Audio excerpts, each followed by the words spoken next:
Hi everyone, welcome to another video. I recently added the Catherine Pooler Midnight ink to my black ink collection. So today I'm going to share with you what coloring mediums work with this ink pad. Now I love this ink pad. It is a very rich black color. It says on the back it is a premium archival ink pad. It's a quick drying permanent ink that gives you amazing coverage and gorgeous stamped images on coated or uncoated cardstock. Works with alcohol markers and water-based markers, it says on the back. We're going to test that out today. So for my little images that I'm going to be coloring over, I just used, this is from the Waffle Flower Plaid Play stamp set. It's just a big stripe. I'm going to go ahead and ink this up, and I'm stamping this down onto plain white cardstock. I'm going to give it a double stamping just so I get a nice good layer of ink on there. This is a dye ink, so it's going to soak into the paper. So I like to give it 2 inkings, and this is a pretty solid stamp as well. So I'll go ahead and give it a double inking for each one of these. I stamped on regular white cardstock, and then I also stamped onto watercolor paper that I'll be testing out some watercolor mediums on as well. So the first thing I'm going to start off with is my alcohol marker. I use the Dick Blick Studio brush markers. This is going to be the same with Spectrum Noir. It's going to be the same for Copic. Same results, basically the same thing. They just come in different packages. So I'm using these, and I like to use a yellow for all of my tests. That way you can really see if the black smears. Now I'm going to go ahead and give this a good coloring right next to the line. And then I actually like to go really well into the line and kind of pull down, see if I can pull down any of that color. This worked both ways. It didn't even do any kind of tone changing like it did with the VersaFine Clair with my alcohol markers. There is a closer look at that. Just so you can see, no smearing, worked beautifully. Next up is colored pencils, and I'm going to be using some OMS to go ahead and blend this out. I like to zoom you in, so I'll go ahead and zoom you in. Do the same thing.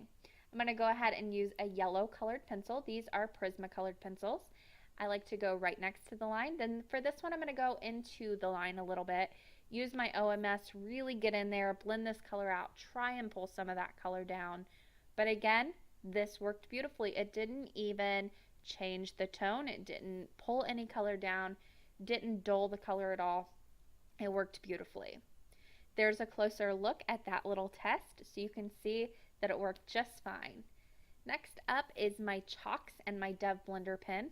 I'm going to be doing this on regular cardstock. You can also use these on watercolor paper as well.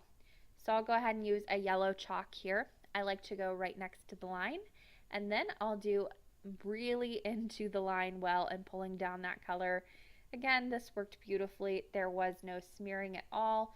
You can see there with the finished picture, no change of tone or anything like that either.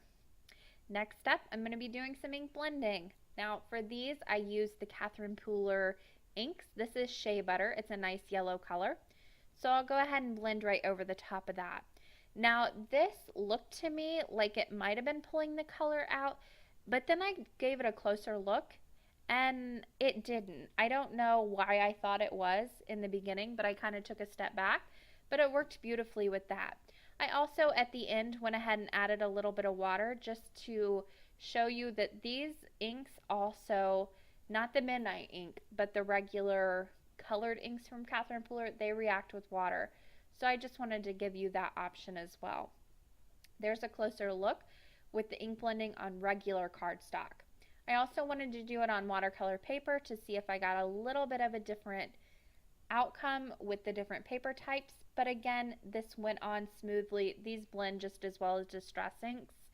And again, I added my water, that little bit of orange, don't worry about it. That was already on my pen there. I didn't wipe it off before I used it. So that was my fault, but you can see these blend beautifully. They don't pull out any color. They work on regular cardstock or the watercolor paper. I also wanted to use these with watercolor markers on watercolor paper. So I've got my Spectrum Aqua brushes here. I went right next to the line just with the watercolor brush, and then I went into the line a little bit, and I'll be using my water brush to go ahead and blend this out to see if the water smears the ink at all. But again, this worked perfectly. There was no bleeding. It didn't change the tone of the color or anything like that. It worked really nicely. I also tried it with my Arteza. These are basically the same thing, just with a different brush head. I'm using a yellow color as well. So I'll go ahead and just very, very quickly um, put this color on the paper, and then the top I left as is. The bottom I'm going to go ahead and blend out with that water brush. These are all water-based markers, so if one doesn't smear, pretty much they're all not going to smear. So this one was great as well. And I know that even though these are all water-based products that I'm using here and blending them out with water, I still get questions about, will this type of marker work? Will this type of marker work? So I just like to put them all in here.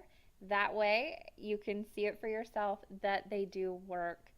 Next up, I'm using regular watercolors. These are just the little sketch pad or the sketch box. And then I blended out with water over the top. Again, it worked beautifully. There was no smearing, no color changes, anything like that. Finally, I'm going to be using the watercolor pencils. Now these are basically a colored pencil, but they have watercolors in them instead of your regular waxy or oil-based lead.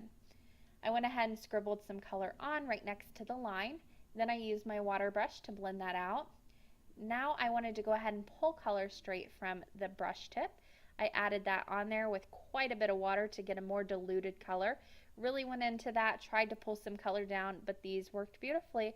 They stayed right where they were supposed to. They didn't give any bleeding or anything like that. Here's a closer look at all of them. It works with ink blending on both regular and watercolor cardstock, watercolor pencils, watercolors, your Artezas, your watercolor markers, your alcohol markers, your colored pencils, and your Dove blender pens with your chalks. That does it for me today. There are more links on the left side of your screen you can click on. You can subscribe to my channel over there as well. Thank you for watching and happy crafting.